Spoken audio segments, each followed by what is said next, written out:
And we're now at the end of Torah portion of Vaera. Last week was Lech Lecha, and we go from Lech Lecha, we go into Vaera. Vaera. Now, what does Vaera mean? Now, the name of the Torah portion doesn't necessarily is usually one of the first words, but it's not only just the first word, but it also, we could say, on a more of a mystical, spiritual, in a spiritual level, that it kind of represents the theme of the Torah portion, or one of the main components that kind of like the name of something embodies the whole entity. So the Parsha talks about numerous things. First of all, it discusses the conclusion of last week's Torah portion, which leads into this week's Torah portion, is Abraham at the age of 99 circumcises himself. Oh, Jesus. Ouch. Hey, don't mention that guy around here. Sorry. Okay, just kidding. 99. Oh, it would be better if he was 19. That's okay. No, it's not okay. He's 19 days. since at that age. Yeah. So at the age of 99, he circumcises himself. Circumcises the rest of the people in his family, including his 13-year-old son Yishmael, and then eventually the Torah portion ends, and then begins his healing from that surgery. But okay, so that leads into the Torah portion, and that discusses Abraham kind of healing from his, which is by the way considered one of these tests that Abraham had to go through.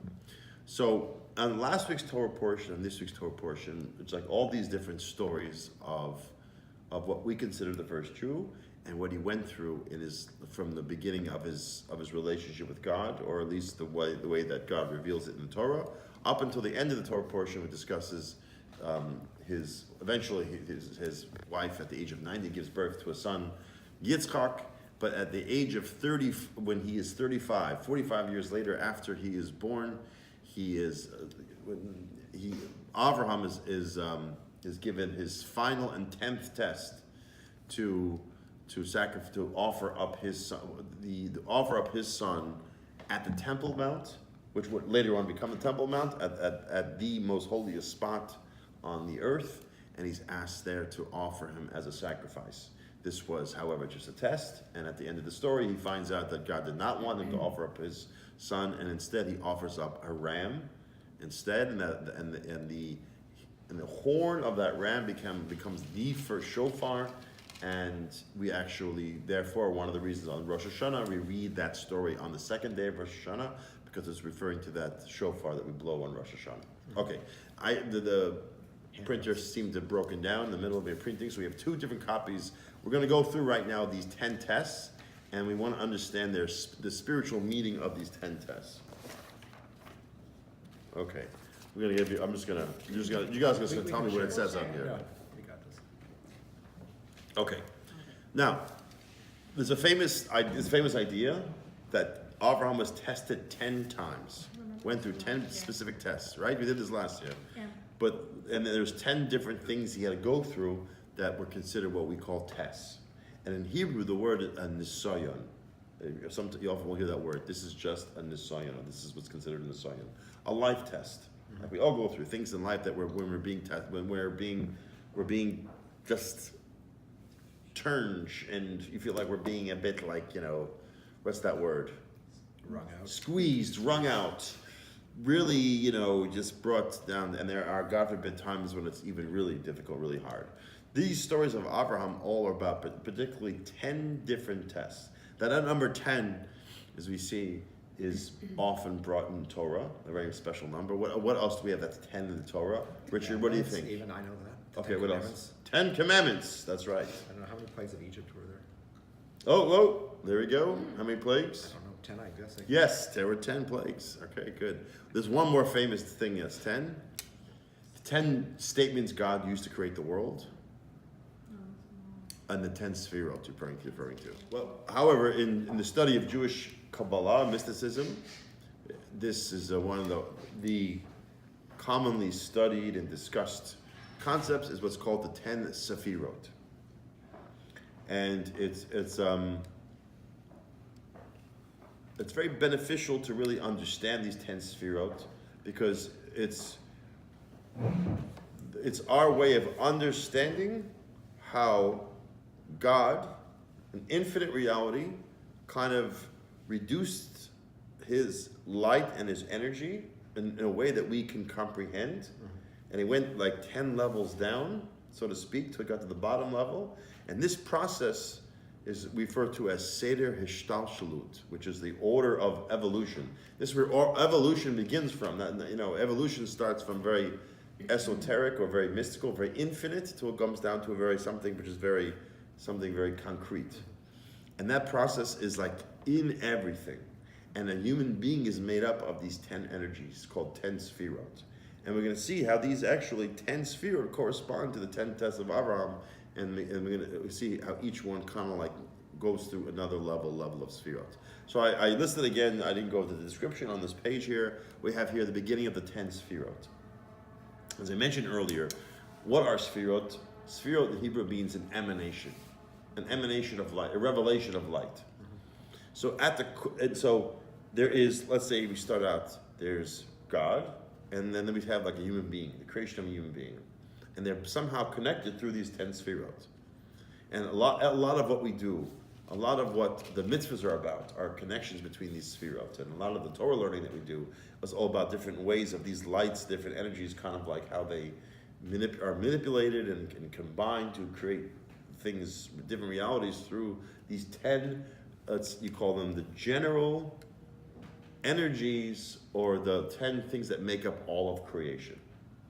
So the first of the sefirot, first of the 10 sefirot, begins with what's called Chachma, which also, going back to our discussion, will correspond to the first test of Abraham. Now, what is Chachma? Anyone remember any of our discussions? If you don't know, that's okay. No. If you're sleeping during that class, that's also okay. Knowledge, okay. It's actually The seed of the idea. the seed of an idea. You're right. It's the beginning of creation. Where does creation begin from? Where does reality begin? Begins from, thinking about it in the human perspective, begins from a revelation of a new way of perceiving reality, a new idea. You have an idea to create something. Richard, you're an actor, right? You're involved with production, film production? Right. Where does it begin? Where does a movie begin? How does it begin? The writer. The writer, right? He's the guy, Yeah. right? The director kind of makes things happen, but the writer, and where does that begin? Where does the movie begin from? Well, he has an idea. There's an idea. Okay, I already gave away the answer to that, Yeah. but yes. He has sefirot, that's what he has. Chachma. Chachma. Chachma. Have you heard this concept before? No. You think about it, that's where it began from. He doesn't know where he even came. He could trace it back. He could say, well, I had an idea, but boom, Now, it starts out as an idea, but you got to take it and bring it now to a new level. And that's called Bina, where an idea becomes articulated in its components. And I guess an idea for a movie starts out, you don't have the whole movie, you just have maybe the general idea. Boom, this is the kind of movie I want to make, or this is the kind of whatever new business enterprise I want to take on. This is what I want to do. And then it goes to a new level where it becomes, now you have to take it and start to put it into a plan of action. And then you start to actualize the action. The final, so that's what these sefirot are: Chachma, Bina, and Das. And then which are in three aspects of intellect, three aspects of a new way of perceiving reality, which also, by the way, the physical body correspond to three parts of the brain: the right hemisphere of the brain, the left hemisphere of the brain, and the middle part would be considered part, which is called Das. These 10 sefirot correspond to the human body. So in the beginning of the Torah, of the story of creation, it talks about that God will make man in his own image, and the reason is because of these 10 sefirot. Then you have the different parts of the body, which correspond to chesed, act of giving and a movement outward; gevura, which is movement inward, which is holding back; tiferes, which corresponds to the main part of the body, which is like the combination of the energies. And we work our way down, malchut, which is kind of the final, that would be considered what would be the final result. That's the action. That would be how everything above came to be in actuality. Let's go to that's a class on Sfirot. Yeah, go for it. Hasidic concept, or are they actually in the Old Testament itself? It's rooted in Jewish Kabbalah, Okay. which is rooted in the Torah, but the words are not. The words are not there. Okay. But the wisdom is, which is what the word Kabbalah means to receive. Mm-hmm. So it was wisdom that was received. But some say it predates actually the giving of the Torah, which, let's say Moses wrote down these words that we're reading on the last day of his life, describing what had happened over the time of the period in the desert, and then even describing creation. But the actual moment where we say the Jews received the Torah was at Mount Sinai. The Jewish people as a whole, they just received a wisdom. But before that, there is a tradition that Abraham already studied these things called Sfirot. And there's a book known as Sefer Yetzirah that goes back to him, which is a book of wisdom about existence, about souls, about angels, and also about the Sfirot, the heavenly Sfirot. Before the Torah is given, we hear about these. Sometimes the sages talk about a yeshiva that existed already in the times of Noah. The sons of Noah, known as Shem ve'Ever, had a yeshiva. What were they studying in a yeshiva? I mean, does that mean was it like the Sarah and George Rosenberg, donated in memory, everlasting memory? No, it was a place where they actually studied existential wisdom about reality, about what is reality, how real is reality, about the mysticism, the Jewish mysticism, which we refer to as Kabbalah. Kabbalah was not invented by these guys in Midtown who were the Madonna, center dedicated, but it goes back thousands. It is part of Judaism. It is a Jewish wisdom. It goes back to Avraham, and before that. But he was, so therefore some say Sefer Yetzirah was written by him, and this is. And much of Kabbalah wisdom, which some of it is interesting, and some of it actually is very academic and very, you could say almost like scientific and very dry, but much of Kabbalah is study of the Sfirot, how they manifest themselves. And essentially, every verse in the Torah, on some level, is like a code of these Sfirot. I was going to say, are God's 10 yes. Totally. Emanations correspond to each Everything, especially everything is, but especially everything is 10. Like the first, when he said, let there be light, that That corresponds to Chachma. Got it, okay. Chachma, boom, revelation of light. And by the way, these 10 tests, you could look at these, actually, it's not so hard. You could actually see how these 10 tests correspond to these 10 Sfirot. Each one of them. Because what do you have? When you have the 10 Sfirot, you have basically a completion of an entity. When God created the world with 10 statements, he completed the whole entity of the world. But now we needed to bring it to a new level. So there was a new way we had to do that. The 10 commandments, the whole Torah is, as we know, is 613 commandments. But yet, when God spoke the Torah to the Jewish people, he spoke 10 commandments, because really the Torah and all the commandments go back to 10 of the Sfirot, 10 general energies, 10 ways in which somehow, somewhere we connect with our Creator, an infinite Creator. And by the way, so too, in you and your infinite soul. How your infinite soul kind of comes into your physical body is through these 10 Sfirot. So it starts out in that flash of light, which has no definition, no form, no rules. Now how do we see that, like on human terms? In an idea. Yeah. Or a flash of something. Whoa, what was that? Like something, where did it come from? Sometimes an emotion or an expression of self that you don't even understand where it comes from. And that would be called, in Tanya, it's called Chachma of the Nefesh. Things that we don't use. Because it's kind of that first step into a finite reality, it still has a lot of infinite aspects to it. So what was Abraham's first test? And then we'll go into seeing, I don't know if we're going to go through all the 10, but let's say the first test. What was the first test? Go down there. Abraham's first test. On this.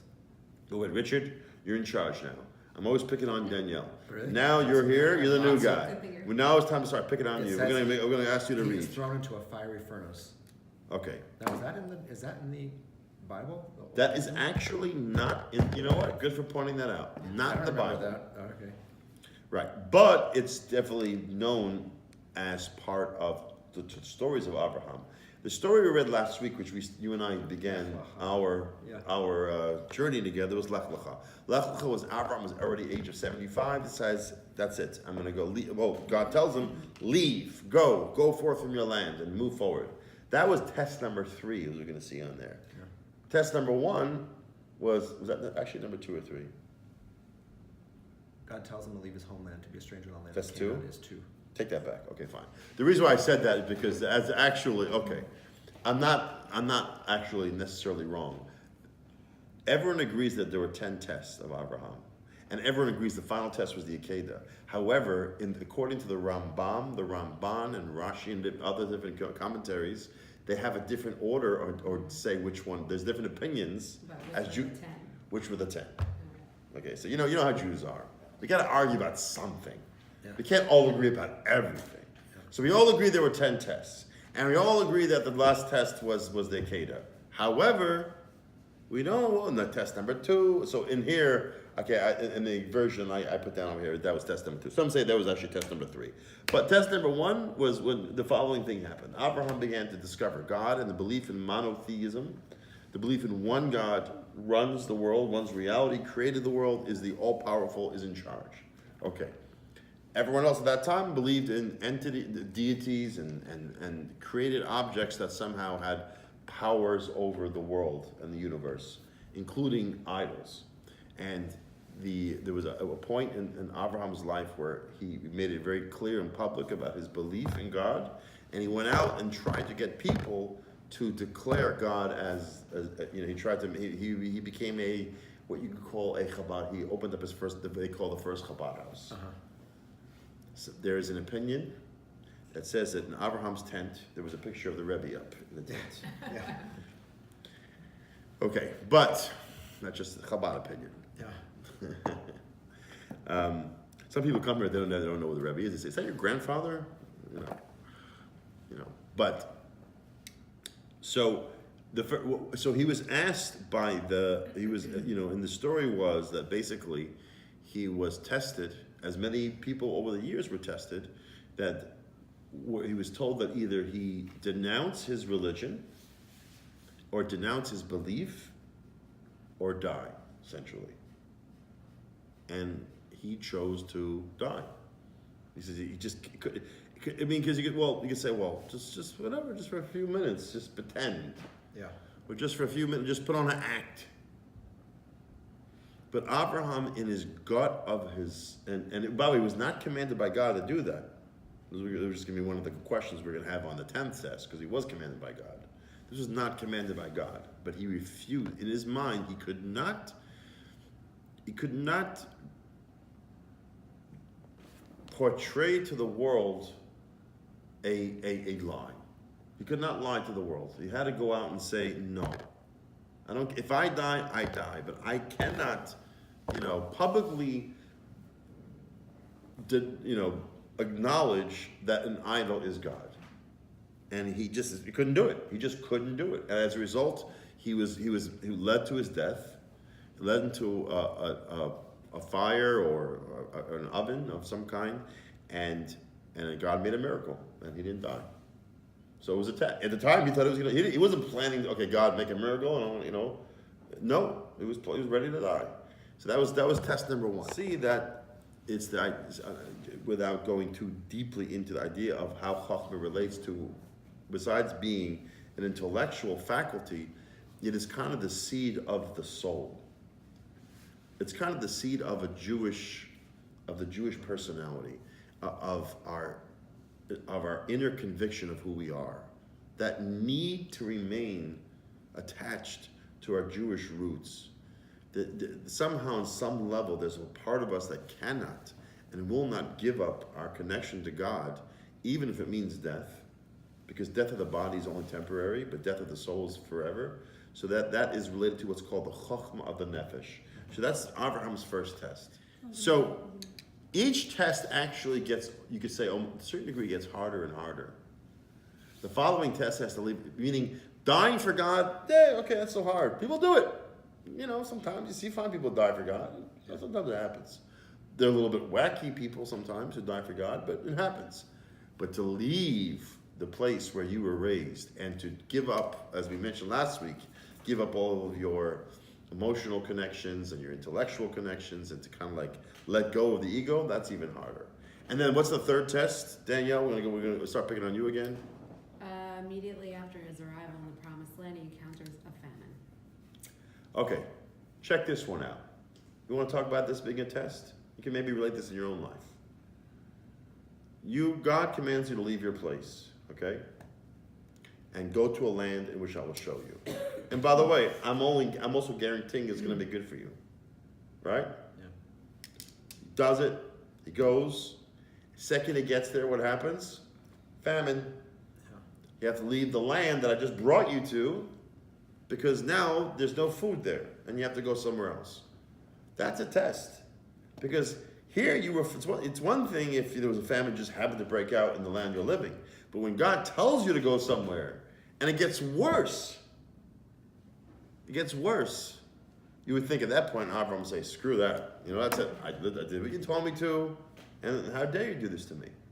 And so I'm sure everyone can look on their own life and think about something, a move that one made, or a decision to do something positive, or, you know, I'm going to start keeping Shabbos, and God's going to make it good for me. My business, I'm not going to lose business. What the heck happened? I just lost all this good business. Okay. It's a test. A test when things don't go our way, even if we think we did the right thing. Okay? That's test number what? That's test number 3. 3. All right.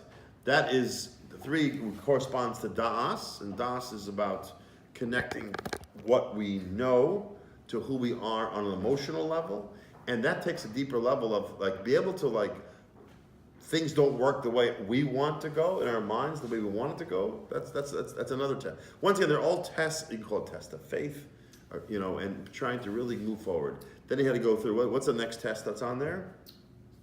The Egyptian sees his beloved wife Sarah and bring her to Pharaoh. That was also in last week's Parsha. You know, although he put her in a box and said it was his sister, but they found out it was his wife, and he took her. And then he had to deal with this issue of his wife being taken captive. Go ahead. And by the way, once again, that's after God promised him to leave your land, they're going to be great for you, and so forth. He faces incredible odds in the battle of the 4 and 5 kings. Okay. That's another part of the Parsha, last week's Parsha. He's told by God that his children will be strangers in a strange land. Okay, and he's told that eventually they'll go down to Egypt and they're going to suffer in slavery. And still, do you want, Keep going. Keep going. Keep it going. God tells him to circumcise himself at an advanced age. 99. This is mentioned 99. I mean, you know what? 99, 90, 80, it's all the same. Okay, go ahead. The king of Gerar captures Sarah, intending to take her for himself. Okay. Again, with Sarah. God tells him to send away Hagar and her son Ishmael. Okay, that's actually, that's this week's Torah portion. That's his wife tells him to throw out his older son Ishmael, and he's like, "What are you, crazy?" And God says, "Listen to the words of your wife." And Abraham is told by God to sacrifice his dear son Isaac upon an altar. Okay, fine. Boom. And now God asks Abraham to offer up his son as a sacrifice. Now let's get some dramatic background going on over here. Now, by the way, that would correspond to the Sefirot, the last of the Sefirot, which is called Malchus, which is kingship. Now, that in the human, let's start with the human, work our way back up to godliness as they are in energies, and so to speak, in one manifestation of infinite light as it comes down and become more finite. It's like the final product. It's the movie when it's fully done. You know, there could have been a great idea. There was for a great movie and it just bombed, right? What happened? Maybe it was a great idea originally, but somehow in the process, things went wrong. A lot of big movies out there that should have been done well and were terrible. Or a building, or a program, or a project, or a piece of art, or whatever it was. Something could have started out in the right way, but along the lines, it kind of went off track and then missed its point and didn't get to the final point. But in a healthy process of the 10 steps of creative energy, the 10 words of which God used to create the world, the 10 commandments, which correspond to the whole Torah, and the final commandment, and also the 10 plagues, and now also the 10 tests. The final manifestation of everything really is the final product, and that's what it all boils down to. The point of it is not the first 9 of the Sefirot or the first 9 energies, but we want to get to a final product. We want to create something. That's the whole point. So the finale of Abraham was this one test. Now this test is so important part of Judaism that it's in the prayer liturgy. We say it every single morning. We read it every morning. We're supposed to remind ourselves every day about what Abraham did. What did Abraham do? God commanded him to take his son, who was, by the way, now a little boy, 35 years old, but nevertheless was 37 years old, actually, 37 years old. And he was commanded that he was to take him and offer him as a sacrifice to God. And he did it not only willingly, but he went out of his way to make sure that it was like there was not even an ounce of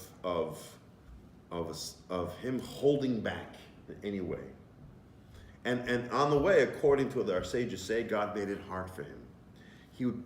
So for example, on the way there, God would create this image of like a river. You would think, oh, forget it. I'm not gonna, what am I gonna do?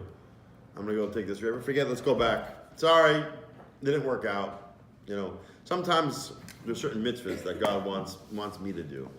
And the second it gets a little hard, I'm going back, forget it. You know, I'm not doing it. You know, we have to, it's too hard for me. I just can't do this. That's the way, I'm not, believe me, I'm the exact opposite. I'm the complainer, I don't want to do it, but Abraham went full force and he did it in this 10th finale. Now, our sages say the following, and it's written, if you look in some of this commentary over here, that the angels, it says that whatever this means, sometimes you read in the oral tradition a dialogue between angels and God, whatever that means. And the angels came before God and said that although Abraham was incredibly righteous and did incredible things, maybe Abraham really was not sincere. Maybe he was it's all about himself. Think about it, people do this. How do we know it was really for you, God? So the only way we can know that it was really for you is this final test. And that's one of the reasons why it says in Hebrew, if you look at the wording of the Torah portion, it says, Kach na es bincha, which literally means, please take your son. Now it's kind of weird for God to command, when God commanded Abraham to leave, he didn't say, please lech lecha. He just said lech lecha, and he left. When he told him to go here, you go there. Jewish people, you do this. It's very rare that God says, please go. And so the sages on that word, the Hebrew word for please is nah. Please do this. And the answer is, the sages say that because it was almost like God was pleading before Abraham, get this one right. Because this is the one that's going to prove the angels wrong. As if all the 9 previous tests didn't count or were not good enough.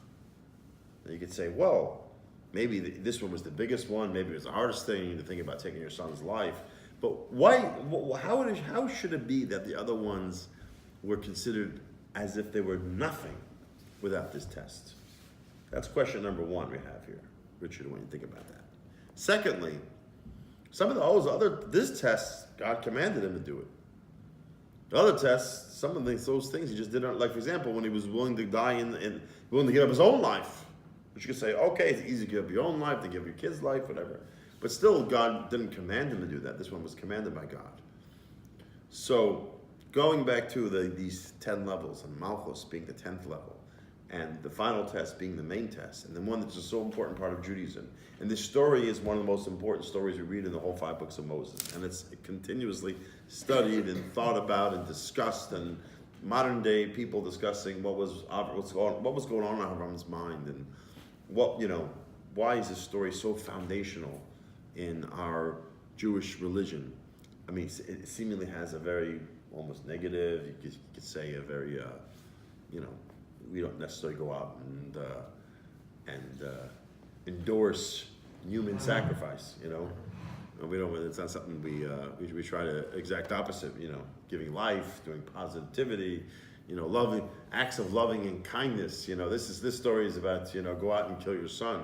Although many parents today probably wouldn't mind doing that, to be honest. But still, nevertheless, this doesn't seem very Jewish. So yeah, this is the 10th test. This is the most important test. This proved everything about Abraham was real, and it proved that all of the other tests actually were not just him being, some sort of fake or self-centered person who wanted to prove to everyone. Like often people someone could come across as we see often in people in who are spiritual leaders, and it comes out that behind the scenes that they were taking money, that they were abusing people, they were doing terrible things, because deep down inside it was all about themselves. And yet by Abraham you see, this 10th test proves the test. So what is this all about? Why is it this test? And it's A, and B, what does that mean for us? What does it mean for us? How do we apply this in our own lives? Because if anything, this is maybe the most important lesson that we could live with on a daily basis. You think this story sounds like an expression of benevolence, which is really actually what we're going to explain in a second. This is the ultimate act of benevolence. And I say benevolence, how do you translate benevolence? Or how do you interpret benevolence?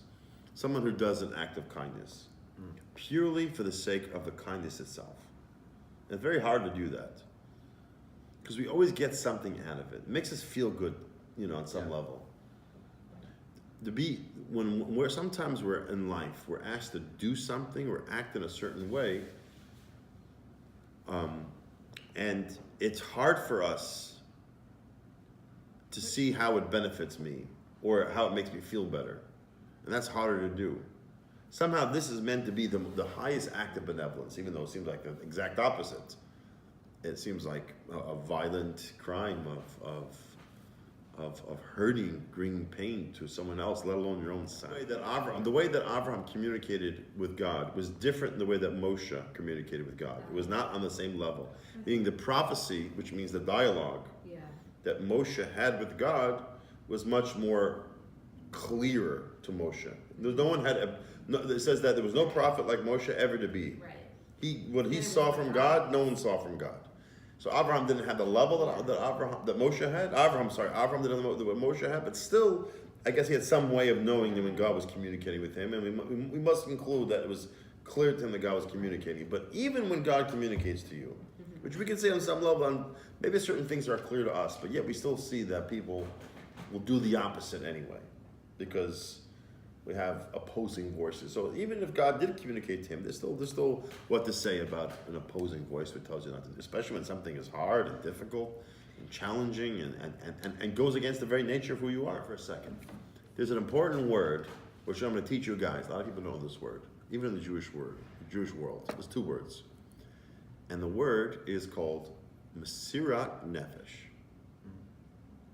Massara Nefesh literally means the giving of your soul. Giving to the point where it's like giving of your soul, which, by the way, doesn't always interpret as, willing to give your life for God. It means giving in such a way that it means literally giving of yourself. How do you give of yourself? What does it mean to give of yourself? So before there was a creation, there was just God. For right now, we'll call it an infinite, undefined reality. An infinite, which, by the way, can be finite, can be infinite, whatever that means. And then God said, I want there to be a world. In order to be a world, I need to remove my existence from that world, or at least the perception of my existence. And eventually, I'm going to create a human being, and even more so, a Jew, that's going to have the ability to go against me, the Creator. And that's only if that individual feels himself to be what's called a davar yesh. We say in Hasidic terms, which is a Hebrew word, which means yesh means there is. It is.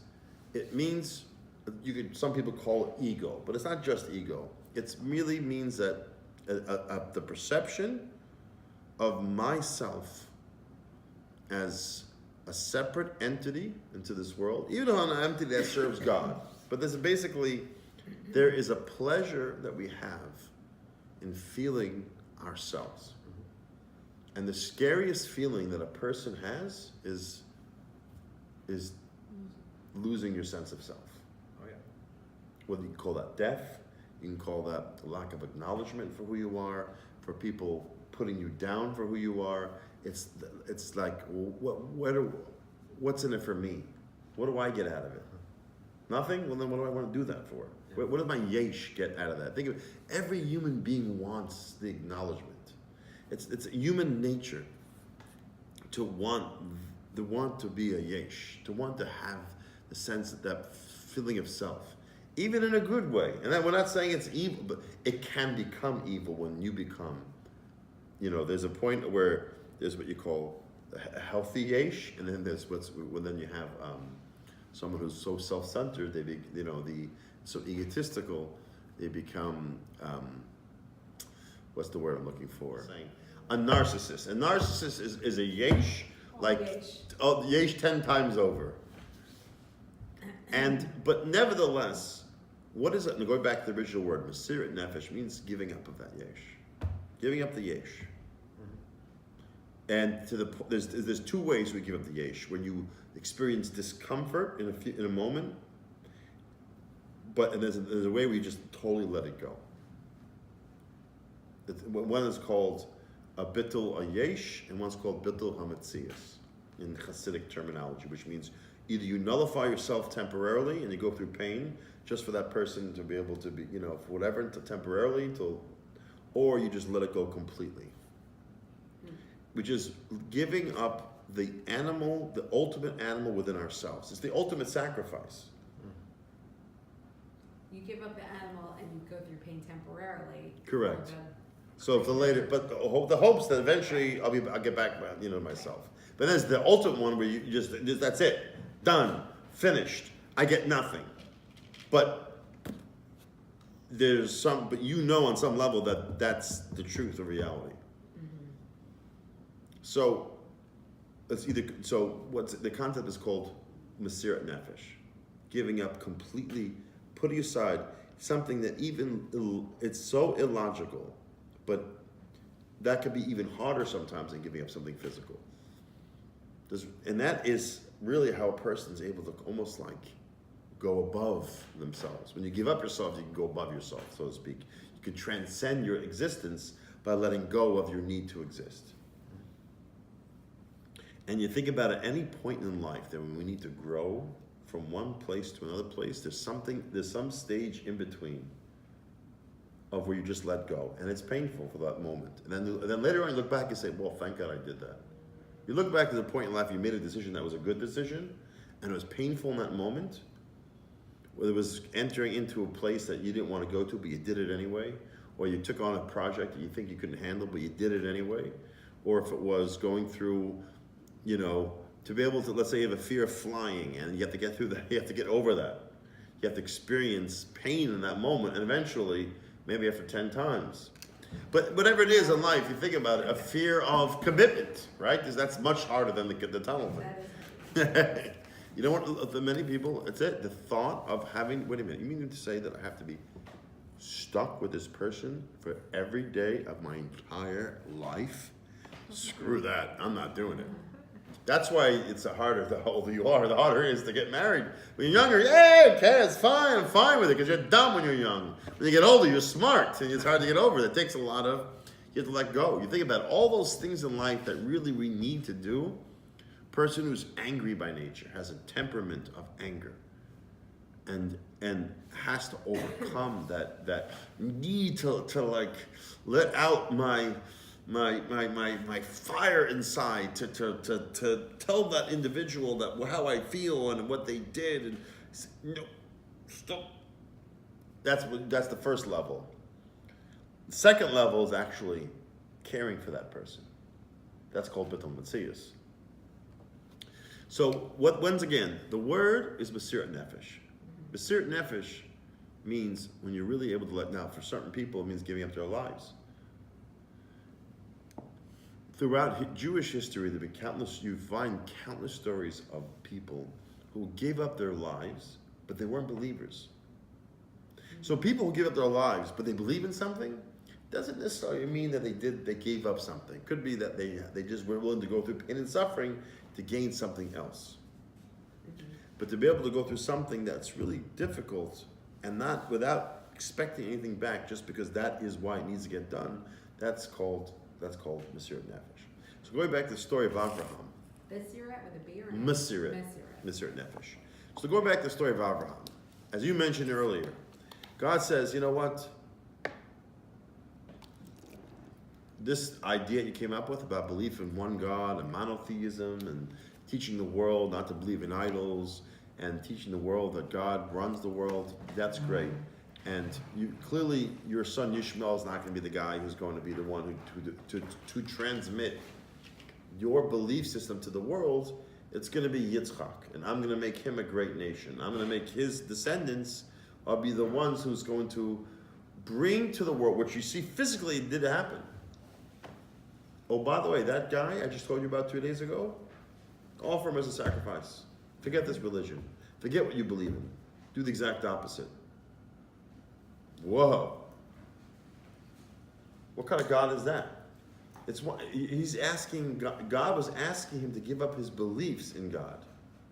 It was the ultimate act of Massara Nefesh. There was nothing more Massara Nefesh than taking your son as a sacrifice.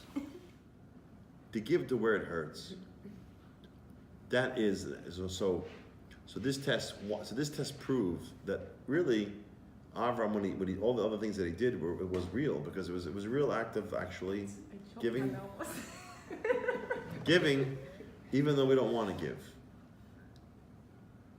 Giving, not just giving up to a certain point, but literally giving, like letting go of that. Be really able to accomplish that thing called self-sacrifice. And every single test on some level has a little has some aspect of that that test in every single test. It's like basically letting go of a thing called the yesh. This is the way I see it. This is the way I want it done. This is my perception of how it should be. And the stronger we are connected to that, the harder it is to let go. And we need to be reminded, because on some level, because Abraham went through this at one point, he gave to us the ability to get through this in our own lives with every challenge that we have to go through. And as I often say, in our times, God is not asking us to take away life. God is asking us to give life, to add in life, to give life to others, to give life to ourselves, to lead a life that's filled with life.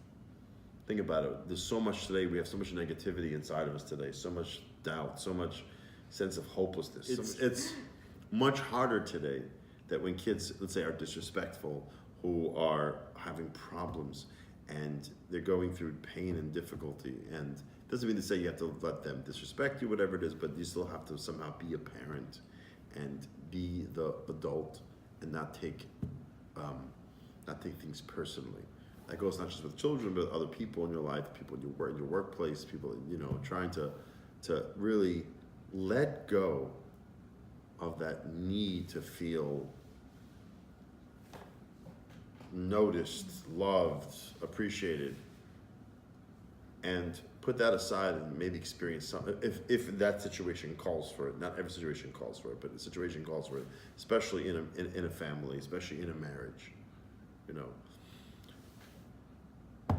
There's the old famous joke about why did Jesus think he was God? And it was clear.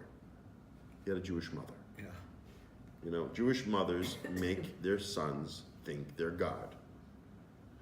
When you get married, your wife lets you know you're not God. Okay? She makes that clear. Have you made that clear? Jesus never got married. I think the kids do that to you too. Jesus never got married. That's what happens. So we're I bet slightly. Yeah. if I take this as a psychological, metaphorical Yeah. lesson, not Yeah. so much literal because it literally makes no sense to me. I kind of been turning it on its head in my mind. It's not so much, it's the quality of the communication from God has to be that clear to act on it. It has to be so, in my life, such an obvious communication that at that level it's like, yeah, this is really, really what I need to do. I have to know that so firmly at this level that even if it was killing my own child, and there are times in life when I've gotten that kind of communication, and it sounds like, oh, if God just spoke to me, it'd be so easy. But you know what? There's so many things. No, I mean, The voice or the sounds or the sense of truth gets distorted when our other part of who we are gets in the middle and says, whoa, whoa, whoa, whoa, whoa. Think this through, make sure. A lot of logic will come at you. I mean, logic is important. Sometimes logic is good. We're talking about certain moments where there needs to be a very important action, which is a very difficult action to take, especially when it's something that's just painful for me, painful for my ego. To go out and say something when I don't want to say something. Yeah. Sometimes it doesn't mean being humble. Sometimes the opposite. Sometimes it means being, on the forefront, being able to make your claim, being able to say something where you don't want to say something, feeling like who am I to go out and have a voice when it's not my nature to do that. Whatever whatever it is, whether it's going out or going in or doing this or doing that, the common denominator here, what God is asking each and every one of us to do in our own lives, just like He asked Abraham to do, was to let go of that thing called the yesh. Let go of the yesh. Because the yesh, you're holding on to the yesh. We're holding on to it. No, I need this thing. This is going to keep me going. No, opposite. It's actually keeping you stuck in your ego, in yourself, in that false sense of self that you have, that you think that's what you need to hold on to survive. Yeah. But the problem is, if God said, well, if He made it that it was just an easy process, right? That all you have to do is just, let go, and it's right here. I'm holding you. I'll come right in. If God said to Abraham, go offer your son as a sacrifice, but don't worry, I'm not going to ask you. The angel's going to tell you not to do it. Obviously, then what the heck? That would be nice, right? But that wouldn't mean anything. It would not be called a nisayon. It would not be called a test. A nisayon in Hebrew is a test, but also at the root of the word is the word nes, which means a miracle. Mm-hmm. And what's the connection between a test and a miracle?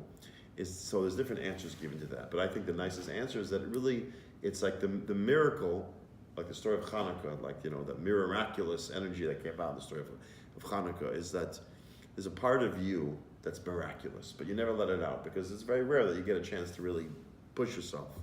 It's when you're under the gun, when you're being pushed, when you're being squeezed, when you're being forced to either go that way or go that way, and you have to go forward. It takes like a miraculous part of you that goes beyond your normal, natural self, and that's what's needed. Even Abraham, as great as he was, this took a tremendous strength within himself. And for us, God is no longer says, sacrifice your children or your son. He says, go love this person. Even though, what do you mean this person did this to me? And I'm holding on to resentment. And I'm holding on, and I have real logical reasons to hate this person. And you know what? Go love that person. Care for that person. Or at the very minimum, let's say they're not so important to you, you don't have to, or just have compassion on that person. You don't have to love every single person, but you could have compassion on that person because that person is going through something very difficult and challenging. Who knows what they went through in life and how they got to where they are, and maybe don't take it personally. Even if something was done to you, because everything really is for a reason, and everything happens for a reason. So really, just take the situation and make it the best for yourself and move forward with that. Once again, this story was a temporary story for him. It's the only thing Abraham could do. He was a giver. He was a nice guy. Asking him to be a nice guy wouldn't have been a test. Asking him to do an act which was tremendously severe would only have been a great test. So think of, if everyone could look in everyone I suggest, think about something which we know that would be so hard for us to do. And sometimes the biggest life-changing thing is maybe the things we run from, and maybe not necessarily want to ask for those things because we won't do it. But think about it. There's something that on some level, on some gut level, we know that we need to do this because this is not good for us. Yeah. Let go of a person in our lives, or stand up to a person in our lives, or make a step for, somewhere in my life, or start doing things that go against my nature in certain areas of my life. Whatever it is, that is we read it every morning because we have to kind of like break a part of ourselves. Just to get out of bed in the morning sometimes we don't want to face something. That is the story. What boils down to once again, getting rid of the yesh, that thing people call ego, but it's more than ego. Identity. Your identity, yeah, your sense of self, and letting go. And truth is on the other side. It's like it's so nice. It's like I always say this analogy. It's like in the pool. There's the people who are in the pool. Come on in. Water is so warm. You put your toe in. It's freezing. Yeah. Don't worry. It gets warm after. Yeah. I don't want to. Come on. Can't you just put me in the water? Can't we just go in the warm water, the heated pool? Why did you have to turn the heat off? Why don't we just? It's like that. But it's so part you just want to go into that. You just dive right in. And once you get in, it's great. But that initial stage is painful. It's so painful, but after you make that pain and you open up and you make that call and you make whatever it is in life that we're holding back from, and you get past that stage, it's like, and then you realize it was just a test. It's not real.